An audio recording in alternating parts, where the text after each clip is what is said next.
Have you ever stayed even after being lied to? Not because you were weak, but because walking away felt like losing a part of yourself. This is not just a story about love.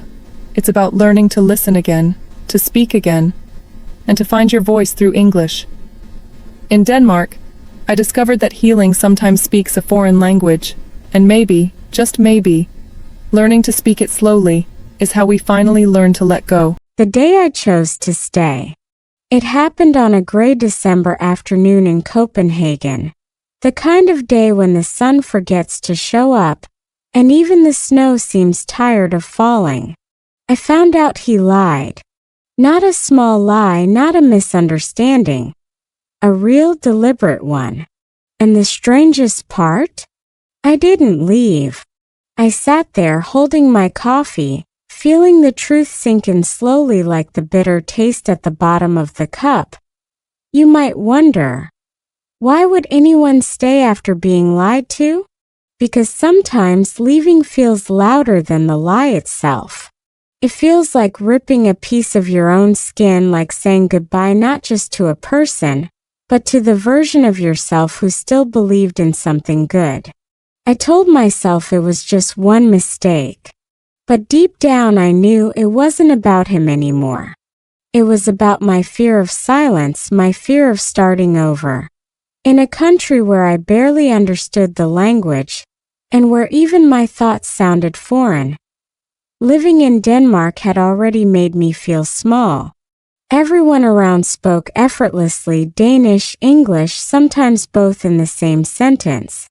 I, on the other hand, had to rehearse every reply in my head before saying it out loud.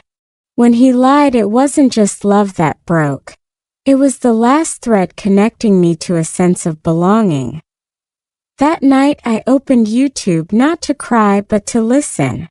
English podcasts, slow speech, audiobooks. Anything that could fill the silence. I wanted to drown out the noise in my head with voices that made sense. And oddly, English became my shelter. It was a language I could hide in, one where his voice didn't exist. Staying wasn't strength, it was survival. I told myself I'd leave when I was ready to speak again. But first, I had to rebuild my voice word by word, sound by sound, and if you've ever stayed when you should have left, you'll understand this. It's not about foolishness. It's about the hope that maybe through the pain you'll find a better version of yourself. One that can finally say what she really feels in any language. That night in Denmark, I didn't leave him. But I did start leaving my old self, quietly, through every English word I whispered to myself before bed. When English felt like my escape. In the weeks that followed, Denmark felt colder than ever. Not because of the weather, but because everything around me spoke a language I couldn't feel safe in. His voice was still in the apartment, echoing through the walls, soft but heavy, like a ghost refusing to leave. So I started doing something strange. I began talking to myself. In English. It wasn't about grammar or accent. It was about distance. Speaking English made the pain sound farther away, like it belonged to someone else. When I said, "I'm fine," it almost felt true, because it wasn't me in Vietnamese saying "Tuan" while crying inside. English became a mask I could breathe through. Every morning I'd walk to the metro station, headphones in, listening to slow English stories. Not because I wanted to improve my listening, but because those voices were steady, calm, and kind. They didn't rush. They didn't judge. They made me feel less alone. One sentence at a time, I was teaching myself how to think differently. And here's the funny thing, language really is emotional. Psychologists say when we switch languages, our brains shift gears. Emotional memories get quieter. Pain loses some of its sharpness. That's why I could say he lied in English without breaking down, but in Vietnamese the words still felt like fire. Learning English in Denmark wasn't just about communication. It was therapy disguised as vocabulary. I repeated phrases out loud. I can handle this. I'm learning. I'm okay. And somehow, each repetition rewired something inside me. When you live in a foreign country, your words become your anchor. Without them, you drift. I realized I wasn't just learning English, I was learning stability. Each new word I mastered gave me back a little bit of control. Sometimes I still heard his lies replaying in my head. But instead of answering in silence, I'd answer in English softly but firmly. Because if he had taken my trust, I refused to let him take my voice to run away. English didn't save me. It gave me a new way to exist. A quieter, braver version of me, still broken maybe, but finally building something real. Lost in translation, literally. The first time I tried to order coffee in Danish, I froze. The barista smiled politely, waiting for me to speak, but my mind went blank. Words I had practiced the night before gone. My tongue felt like it was made of stone. I ended up whispering in English instead, my voice trembling. Can I have a latte, please? She nodded. Relief washed over me. But as I walked out, I realized I hadn't just ordered coffee. I had just ordered a tiny piece of courage. Living in Copenhagen was like constantly being lost in translation. Every conversation felt like a puzzle, every bus announcement like a test. People talked fast, laughed fast, lived fast, and I was stuck in slow motion trying to catch every syllable before it disappeared.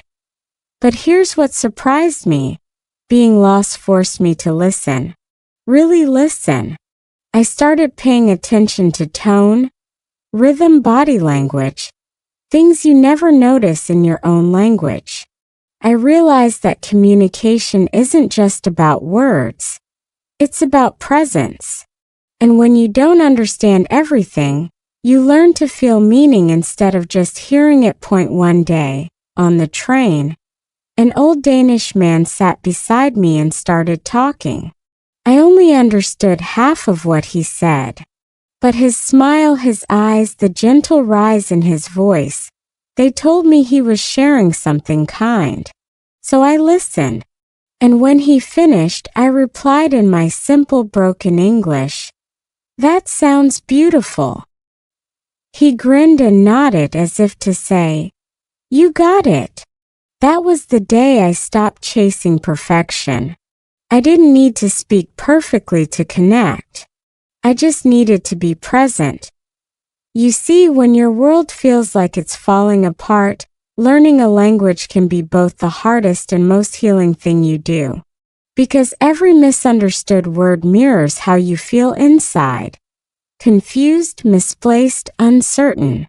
But the moment you finally understand a phrase, it's like finding a piece of yourself again. In Denmark, I was surrounded by words I didn't know and silences I couldn't explain. Yet somehow, in those gaps, I started to grow. I wasn't just learning English or Danish, I was learning to sit with confusion, to breathe through not knowing, to trust that understanding always comes.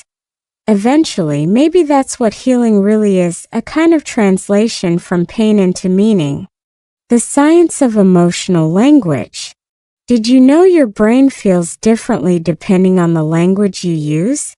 Neuroscientists have found that when we switch languages, we also switch emotional systems.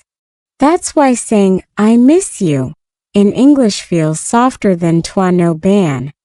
It's the same feeling, but filtered through another emotional channel. And that's exactly what happened to me in Denmark. After the lie, my emotions in Vietnamese were too raw, too loud. So I began translating my feelings into English, not to escape them but to survive them. When I said, "I'm hurt," it sounded manageable. When I said, "He lied," it sounded like a story, not a wound. Language gave me emotional distance, and distance gave me clarity. One night, while reading an article about bilingual brains, I learned that emotional words in your native language activate the amygdala, the brain's fear and pain center, much more strongly. But when you use a second language, that reaction softens. It's not that you feel less, it's that you can process more. That night something clicked. Maybe healing isn't about forgetting pain, but learning to describe it in a language that doesn't destroy you. So I turned my nightly English practice into therapy. I wrote journal entries in English, slow, simple sentences like, I am trying. I am learning. I am not broken. Each one felt like a gentle breath. English became my emotional filter, a space where I could still be honest but not consumed. It helped me step outside my feelings just enough to understand them. And something even stranger happened. When I spoke English with others, I became calmer, more patient, more confident. It wasn't a performance, it was a transformation. My second language gave me a second personality, one that could express hurt without drowning in it. People often say language is just words, but to me it became architecture, a structure that held me up when I couldn't stand on my own. In Denmark, I didn't find love, but I found something far more powerful, a way to rewire my emotions through words, one careful sentence at a time. Because when you learn to name your pain in another language, you don't erase it, you translate it into growth. Talking to strangers saved me. First, the idea terrified me. Talking to strangers in English? In a foreign country? My brain immediately fired all the panic alarms. What if I say something wrong? What if they laugh? What if I embarrass myself? But Denmark has a quiet courage in its people, a gentle patience that invites conversation if you dare. So I dared. I started small. A nod to the barista, a thank you at the grocery store, a brief comment to a fellow commuter. Each tiny exchange felt monumental. Every word I spoke in English was a bridge, not just to another person but to a version of myself I thought I had lost. Then came the cafes. I'd sit with my notebook, ordering coffee and slowly attempting conversation. Sometimes I'd ask for the best local pastry. Sometimes just a comment about the rain. The first few interactions were clumsy, stutter-filled, awkward. But the people smiled. They listened. They responded patiently. And that simple acknowledgement, I hear you, I understand you, you matter, became addictive. Psychologists call this social scaffolding. When your social environment supports you, your confidence grows faster than any solitary practice ever could. Each stranger became a mini practice session. Each smile a tiny reinforcement that I could exist in this new world without fear. By midwinter, I noticed a shift. I wasn't just speaking English to survive. I was using it to connect. The fear of leaving had lessened because my world expanded beyond him. Conversations with strangers replaced the echoes of lies that had haunted my apartment.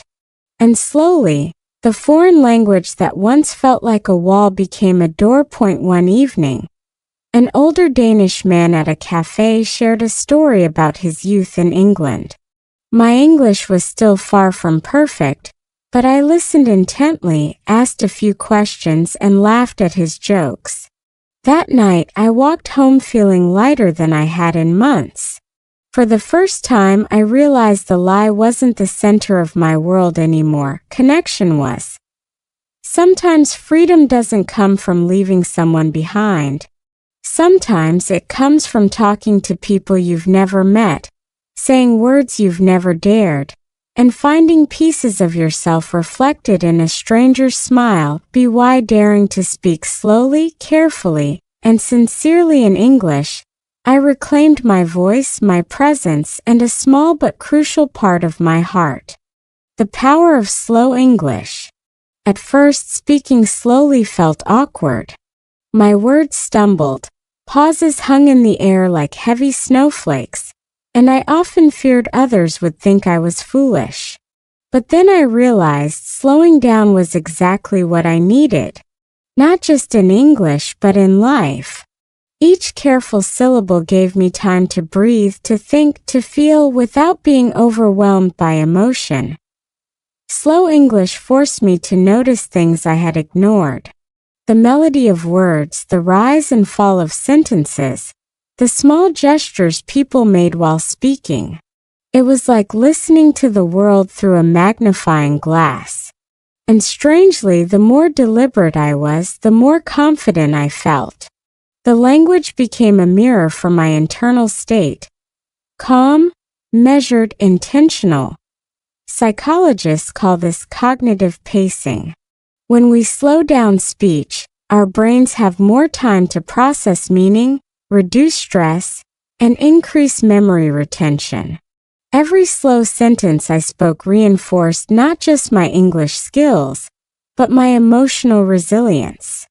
I wasn't just practicing a language.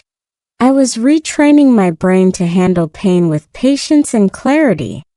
I started reading English books aloud, line by line, savoring each word.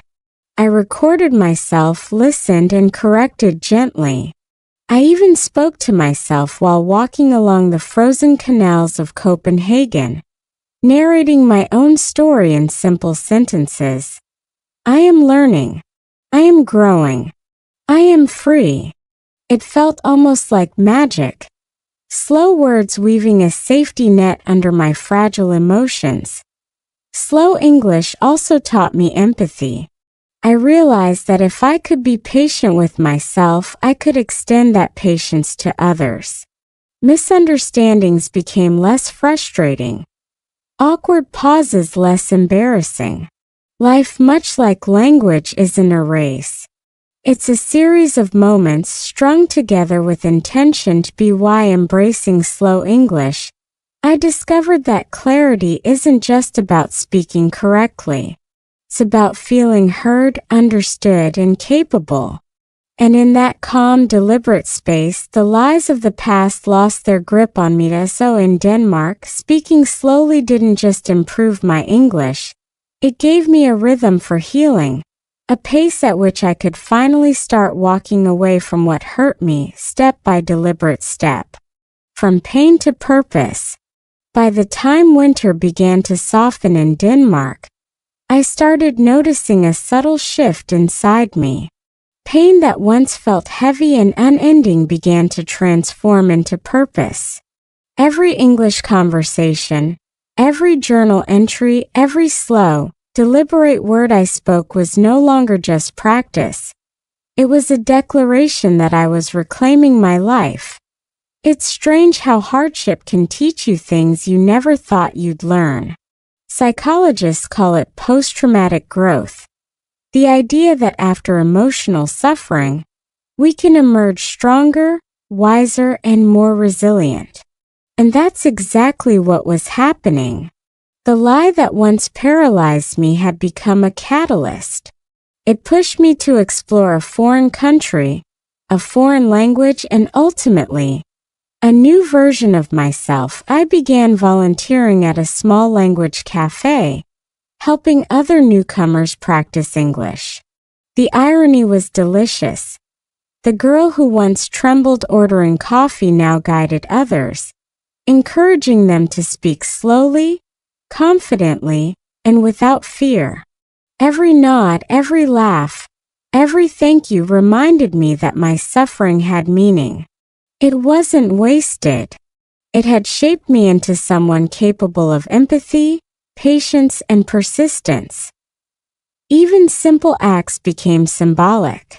Walking along Nyhavn, reading English aloud to myself while the frozen canal reflected pale sunlight, I realized I was no longer running from pain. I was using it as fuel. Learning English became intertwined with learning how to set boundaries, how to forgive, and how to trust myself again. The most important lesson: purpose doesn't arrive fully formed. It grows quietly from repeated small actions. Each time I said a sentence correctly, each time I dared to ask a stranger a question, each time I chose a healthy thought over a destructive one, I was converting my past pain into present strength. Looking back, I understood why I stayed in the first place. Not because it was right, not because it was safe, but because I was learning. I was learning patience, resilience, and the incredible power of words. Words in English, spoken slowly, had become the instruments of my transformation. Why I finally let go.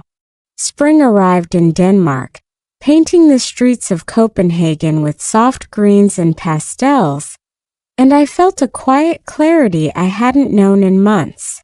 The lie that once consumed me no longer had power.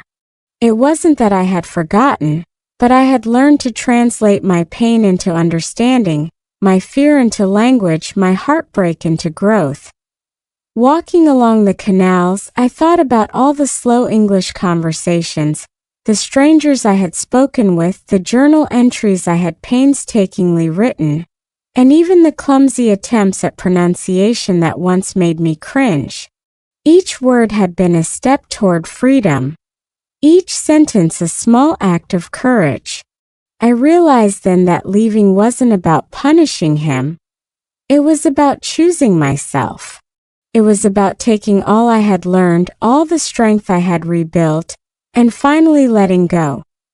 Science tells us that self-expression, especially in a language learned as a second language, allows the prefrontal cortex, the reasoning part of our brain, to calm the emotional storms of the amygdala.